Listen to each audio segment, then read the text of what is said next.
आज के इस ई व्याख्यान में हम अमेरिका के स्वतंत्रता संग्राम के संघर्ष के बारे में अध्ययन करेंगे, जो कि 1776 ईस्वी की घटना है।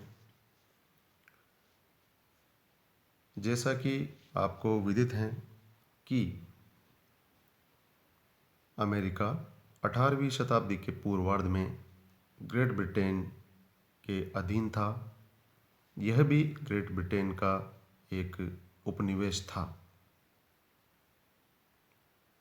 परंतु यह अधीन था 18वीं शताब्दी में यूरोप एवं अमेरिका में उभरे दो आदर्शों, स्वतंत्रता एवं समानता के सामने यह गुलामी अधिक दिनों तक नहीं बनी रह सकी। जैसा कि अमेरिकी स्वतंत्रता का जो घोषणा पत्र था, उसमें लिखा है कि विश्व का प्रत्येक व्यक्ति पूर्णतः स्वतंत्र एवं समान है तथा उसे अपनी स्वतंत्रता व अधिकारों की सुरक्षा के लिए संघर्ष करने का अधिकार प्राप्त है। यह उस स्वतंत्रता के घोषणा पत्र की पंक्ति है। प्रभुत्वशाली देश अमेरिका के स्वतंत्रता संग्राम का इतिहास इंग्लैंड के आधिपत्य से मुक्ति का संघर्षपूर्ण इतिहास है, परंतु यह अविस्मरणीय संघर्ष इतिहास के अन्य जुझारू संघर्षों से भिन्न था। यह संघर्ष न तो घोर गरीबी के कारण उत्पन्न असंतोष का परिणाम था और न ही सामंती व्यवस्था के बर्बर अत्याचारों के विरुद्ध एकजुट होने का परिणाम था।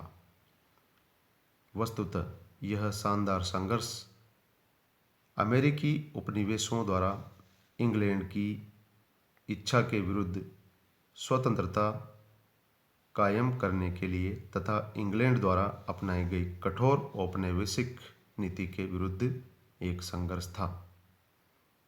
इस दृष्टि से विश्व इतिहास में अमेरिका की क्रांति का एक विशिष्ट स्थान है।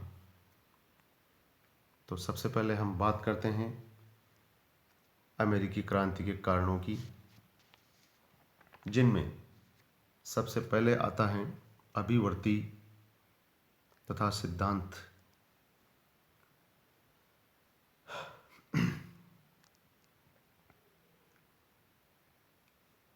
इंग्लैंड को यह विश्वास था कि वह उपनिवेशों को सुरक्षा प्रदान करता है, अतः उपनिवेशों को भी सुरक्षा हेतु किए गए व्यय का बोझ उठाना चाहिए। इंग्लैंड के इस विचार और सिद्धांत के कारण भी उपनिवेशों से संघर्ष की स्थिति बढ़ी। सप्तवर्षीय युद्ध में यद्यपि फ्रांस के विरुद्ध इंग्लैंड को विजय हासिल हुई थी, किंतु इंग्लैंड युद्ध काल में हुए खर्चे के कारण ऋण के भार से दब गया। युद्ध में जो खर्चा हुआ, उस युद्ध की वजह से उसकी आर्थिक स्थिति डामाडोल हुई।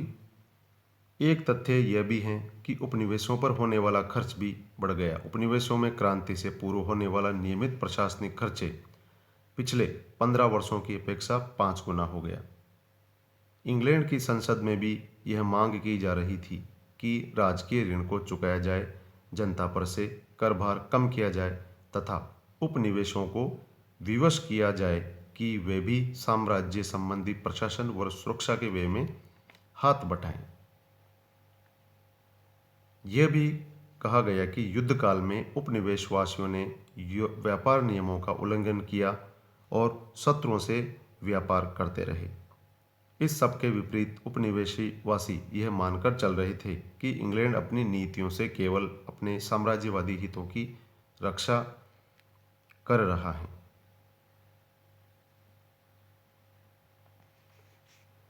उपनिवेशवासी भी मातर राज्य में रहने वालों के समान हितों का संरक्षण चाहते थे। सप्तवर्षीय युद्ध के पश्चात आई मंदी का मुकाबला करने के लिए ग्रेट ब्रिटेन ने नए कठोरतापूर्वक कर उपनिवेशों पर थोपे। बिना सहमति के उन पर कर लगाए गए तो उपनिवेशवासियों द्वारा व्यापक विरोध किया गया और प्रतिनिधित्व नहीं तो कर नहीं का नारा बुलंद किया। तो इस प्रकार की स्थितियों में अमेरिका के द्वारा संघर्ष करना स्वाभाविक था और उन्होंने यह कार्य किया भी। दूसरा जो मुख्य कारण है वह है इंग्लैंड सरकार का नगण्य हस्तक्षेप। अमेरिकी स्वतंत्रता का सबसे प्रमुख कारण यह था कि इंग्लैंड ने प्रारंभ से ही उन उपनिवेशों के स्वशासन पर अंकुश लगाने का या हस्तक्षेप करने का प्रयत्न नहीं किया। अपने निर्माण काल से ही उपनिवेश परिस्थितियों के अनुसार अपना विकास करने में स्वतंत्र थे। इंग्लैंड की सरकार ने जॉर्जिया के अतिरिक्त और किसी उपनिवेश को स्थापित करने में कोई प्रत्यक्ष भाग नहीं लिया था। सरकार द्वारा विभिन्न करों के लगाए जाने के पश्चात जब उपनिवेश की स्वच्छंदता में बाधा उपस्थित हुई तब असंतोष पनपा और यही असंतोष क्रांति में बदला। तो इस प्रकार से इंग्लैंड की सरकार ने हस्तक्षेप रखा उपनिवेशों के प्रति और अचानक से जब उन पर अपने आर्थिक बोझ को कम करने के लिए उपनिवेशों पर कर लगाए तो फिर उपनिवेशों ने इंग्लैंड के खिलाफ संघर्ष किया। तीसरा कारण है उपनिवेशों में इंग्लैंड के प्रति प्रेम का अभाव। अमेरिका के उपनिवेशों में बसने वाले अधिकांश लोगों में इंग्लैंड के प्रति कोई विशेष प्रेम नहीं था। चूंकि कई लोग धार्मिक अत्याचारों से परेशान होकर उपनिवेशों में आकर बसे थे, इन्हें इंग्लैंड के चर्च और वहां की सरकार से कोई विशेष सहानुभूति नहीं थी। अंग्रेजों के अतिरिक्त अन्य यूरोपीय देशों के काफ़ी लोग भी उपनिवेशों में आकर बस गए थे। उन लोगों से इंग्लैंड के लिए किसी हमदर्दी की आशा नहीं की जा सकती थी। अपराधी लोगों को इन बस्तियों में भेज दिया जाता था। जेल के अधिकारियों तथा जजों को प्रोत्साहित किया जाता था कि अपराधियों को दंड भोगने के बजाय अमेरिका जाकर बसने का अवसर दें। ऐसे लोगों की संतानों से इंग्लैंड के लिए प्रेम की आशा नहीं की जा सकती थी। तो इस प्रकार की नीतियां उस समय अपनाई गई। उपनिवेशों में समानता की भावना अधिक प्रबल थी, जबकि इंग्लैंड में भी अभी वर्गभेद बना हुआ था और समाज में कुलीन वर्ग के लोगों की प्रधानता थी। इतिहासकार ट्रेवेलियन ने लिखा है, जहां अंग्रेजी समाज पुराना था और उसमें पेचीदापन और कृत्रिमता आ चुकी थी, वहीं अमेरिकी लोग अभी नए नए और सरल थे।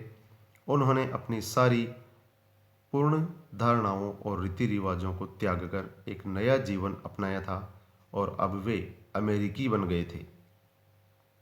इंग्लैंड के प्रति लगाव नहीं होने से इस चारित्रिक भिन्नता का भी योगदान रहा और उन्होंने उसके खिलाफ विद्रोह किया। नेक्स्ट जो रीजन है अमेरिकी स्वतंत्रता संग्राम का, वो है बौद्धिक चेतना का विकास।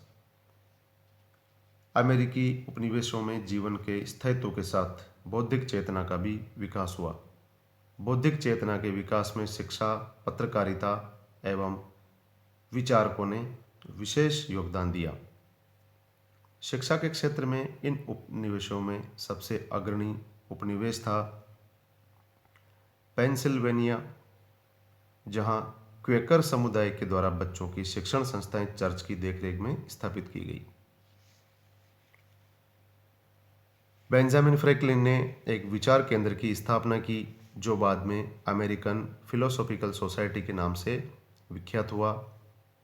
इस समय अमेरिका में अधिकांश पुस्तकें लंदन और यूरोप के अन्य नगरों से मंगाई जाती थी, परंतु 17वीं सदी के अंतिम वर्षों में अमेरिका के कैम्ब्रिज नगर में पहला छापाखाना स्थापित किया गया और 1704 ईस्वी में बोस्टन से पहला समाचार पत्र प्रकाशित हुआ, जिसका नाम था बोस्टन न्यूज़ लेटर।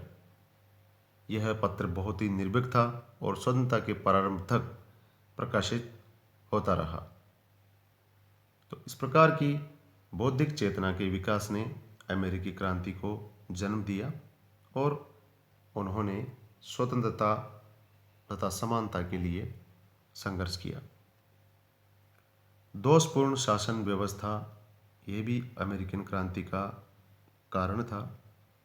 उपनिवेशों की शासन व्यवस्था के 3 प्रमुख अंग थे: गवर्नर, गवर्नर की कार्यकारिणी समिति तथा विधायक सदन अथवा असेंबली। गवर्नर और उसकी कार्यकारिणी समिति तो सम्राट के अंतर्गत थी, परंतु कानून निर्माण और कर लगाने का अधिकार अप्रवासियों द्वारा चुने हुए विधायक सदन के हाथ में था। ऐसी स्थिति में गवर्नरों के लिए जनता के प्रतिनिधियों का विरोध करना बहुत कठिन काम था। विधायक सदनों की यह इच्छा कि कार्यकारिणी पर उनका नियंत्रण स्थापित हो जाए स्वाभाविक थी। इस अधिकार को प्राप्त करने के लिए उद्देश्य से ही विधायक सदन अक्सर गवर्नरों और जजों के वेतन की धनराशि की मांग अस्वीकृत कर देते थे। यह रवैया अंग्रेज सरकार को बुरा लगता था, क्योंकि इससे न केवल गवर्नरों की मानहानि होती थी, वरन उनके अधिकारों के प्रयोग पर बंधन भी लग जाता था। इस प्रकार शासक और शासित वर्ग दोनों ही एक दूसरे से असंतुष्ट थे और उनके बीच अत्यधिक तनाव व्याप्त था, जिसका परिणाम अमेरिकन क्रांति के विद्रोह के रूप में सामने आया। सप्तवर्षीय युद्ध का प्रभाव यह भी अमेरिकन क्रांति का एक कारण है। उपनिवेशों के लिए जो संघर्ष हुआ उसकी अंतिम कड़ी विश्वव्यापी सप्तवर्षीय युद्ध 1756 से 1763 ईस्वी के मध्य जो हुए वह युद्ध थे, जो कि मध्य यूरोपीय देशों के अतिरिक्त इंग्लैंड और फ्रांस के बीच यूरोप, अमेरिका और भारत में लड़ा गया था। इस युद्ध के प्रभाव अत्यधिक व्यापक रहे। इस युद्ध के दौरान अमेरिकियों ने अंग्रेजी सेना को विशेष सहायता नहीं दी। इतना ही नहीं, कई बार तो अंग्रेज सेना के लिए आई रसद इत्यादि को लूटकर उसे चोरी छुपे फ्रांस की सेना को बेचा। इसके अतिरिक्त वे फ्रांस से व्यापार करते रहे। युद्ध काल में उपनिवेशवासियों को बहुत लाभ हुआ। कतिपय उद्योग धंधों के विकास के लिए अवसर मिला। न्यूयॉर्क के एक गवर्नर ने भविष्यवाणी की थी कि यदि एक बार अमेरिकी अपनी ज़रूरत का कपड़ा इत्यादि स्वयं उपलब्ध करने में सफल हो गए तो वे अमेरिका में इंग्लैंड की उपस्थिति को बिल्कुल भी स्वीकार नहीं करेंगे। तो इस प्रकार के विचार उस समय आने लगे और उसका अंततः परिणाम अमेरिकी क्रांति के रूप में सामने आया। नेक्स्ट रीजन है उपनिवेशों का आर्थिक शोषण। इंग्लैंड उपनिवेशों का अधिक से अधिक आर्थिक शोषण करना चाहता था, परंतु उपनिवेशी उसे सहन करने को तैयार नहीं थे। वे चाहते थे कि हम स्वयं अपने व्यवसायों तथा उद्योगों का प्रसार करें। इंग्लैंड को लाभ पहुंचाने में उनकी रुचि नहीं थी। दूसरी तरफ इंग्लैंड की सरकार यह चाहती थी कि उपनिवेश उनके धन एवं सत्ता की वृद्धि में सहयोग देते रहें। ब्रिटिश सरकार ने उपनिवेशों से व्यापार संबंधी ऐसे कानून पास किए जिनसे इंग्लैंड को लाभ पहुंचता था। तो इस प्रकार से उपनिवेशों की नाराजगी स्वाभाविक थी इंग्लैंड के प्रति, क्योंकि उनकी शोषण की नीति से सारे देश जो थे वो त्रस्त थे और उन्होंने इंग्लैंड के विरुद्ध विद्रोह किया।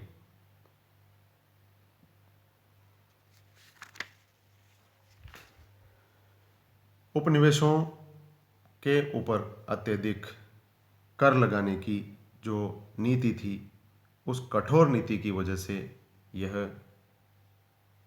अमेरिकी स्वतंत्रता का संग्राम का युद्ध हुआ, जिसमें उन्होंने स्वतंत्रता के लिए यह संघर्ष किया और उसमें वह सफल भी रहे।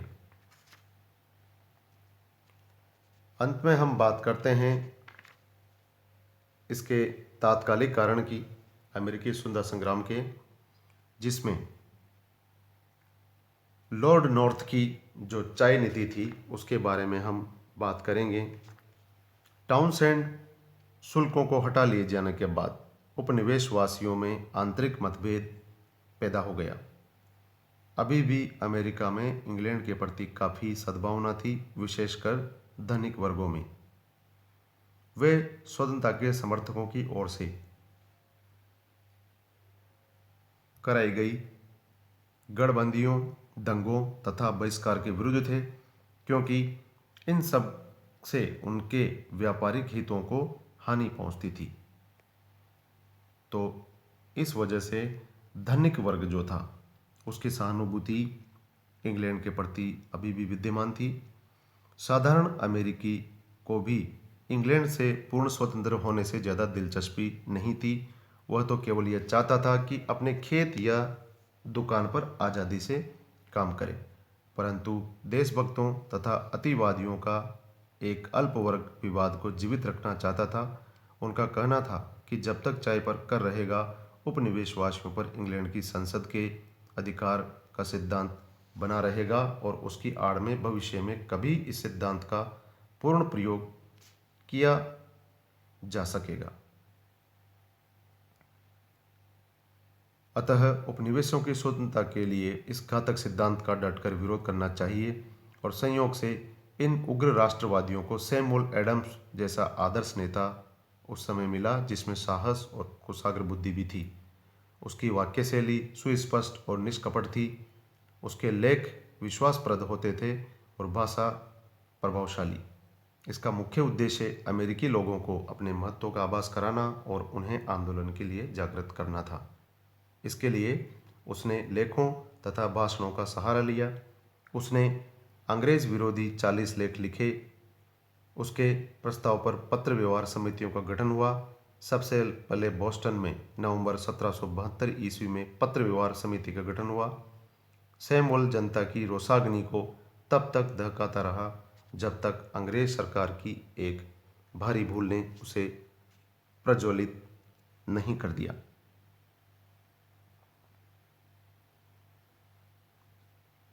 इसके अलावा महाद्वीपीय कांग्रेस अधिवेशन, जिसमें नवीन कानूनों को लोगों में दमनकारी कानूनों की संज्ञा दी, इसका मुख्य उद्देश्य मैसाचुसेट्स को दबाना था। किंतु अन्य सभी उपनिवेश उसकी सहायता के लिए इकट्ठे हुए और उसे आवश्यक सहायता पहुंचाई। वर्जीनिया के नागरिकों ने सभी उपनिवेशों के प्रतिनिधियों का फिलाडेल्फिया में एक सम्मेलन बुलाने का सुझाव रखा, जिसे अन्य उपनिवेशों ने स्वीकार कर लिया। 5 सितंबर 1774 ईस्वी को महाद्वीप की इस प्रथम कांग्रेस का अधिवेशन शुरू हुआ, जिसमें जॉर्जिया को छोड़कर सभी उपनिवेशों की विधानसभाओं ने प्रतिनिधि भेजे। प्रतिनिधियों ने मैसाचुसेट्स के जॉन एडम्स तथा सैमुअल एडम्स, वर्जीनिया के जॉर्ज वाशिंगटन तथा पैट्रिक हेनरी, दक्षिणी कैरोलिना के जॉन रूटलेज तथा क्रिस्टोफर गैडस्टेन आदि प्रमुख थे। तो इस प्रकार के हालातों में अमेरिका के लोगों ने ग्रेट ब्रिटेन के विरुद्ध विद्रोह किया और एक क्रांति हुई, जिसमें अमेरिकी जनता जो थी वह सफल रहे अपनी स्वतंत्रता को हासिल करने के लिए।